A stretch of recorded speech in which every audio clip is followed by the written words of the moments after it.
ایک صاحب پوچھتے ہیں مولانا صاحب حفظ قرآن کو کر لینے کے بعد اگر کوئی آدمی اسے بھول جائے تو کس زمرے میں آتا ہے، جبکہ قرآن کا حفظ رکھنا خود انسان کے بس میں نہیں؟ میں نے بچپن میں قرآن کریم یاد کیا تھا، اب بھول گیا ہوں، برائے مہربانی اس بارے میں میری کچھ تشفیع فرمائیں۔ جو آتا ہے نا کہ جو قرآن میں بھی بول گیا وہ کوڑی اٹھے گئی ہے تو باتیں درست نہیں، یہ حدیثیں بھی اپنی طرف سے بنائی ہیں، کوئی نہیں ان کا فائدہ۔ باقی جو حضور کو چیزیں بتائی گئی ہیں،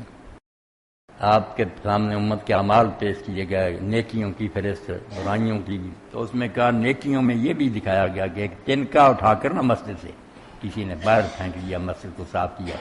یہ بھی معمولی کام نظر آتا مگر یہ بھی نیکیوں میں لکھا گیا۔ اور بھولنے والی باتیں جو گناہ، ان میں کہا یہ بھی ہے کہ کوئی کہا میں یہ آیت بھول گیا، یہ آیت صورت مجھے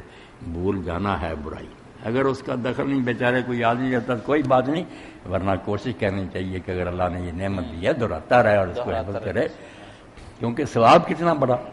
کہ حافظ قرآن کو قیامت کے دن جنت میں کہا جائے کہ پڑھتا جا اور چڑھتا جا، ہاں وہ جو پڑھتا جائے گا اگلی جنت میں جاتا چلا جائے، جنتے کو چھوڑی،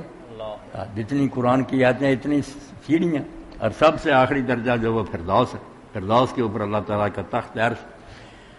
تو فردوس میں اللہ کے نبی اور صدیق اور اعلیٰ درجے کے لوگ ہوں گے، اس لیے حافظ قرآن اگر حفظ کرے اور دہرائے اور سمجھے، باقی جو ہے نا صرف پڑھ کر ہی رہ گئے یاد کر کے، یہ بھی ظلم ہی ہے قرآن شریف کے ساتھ۔ چھوٹے بچوں کو یاد کرا دینا، ان بیچاروں کو یہ ہے کہ بس یاد کر لیا، یہ سمجھایا ہی نہیں کہ بیٹا یاد کرایا، اگلی سٹیج یہ ہے کہ اس کو سمجھو، اور تیسری یہ ہے کہ پھر عمل کرو، ورنہ ہو سکتا ہے یہ حفظ تمہارے گلے ہی پڑ جائے۔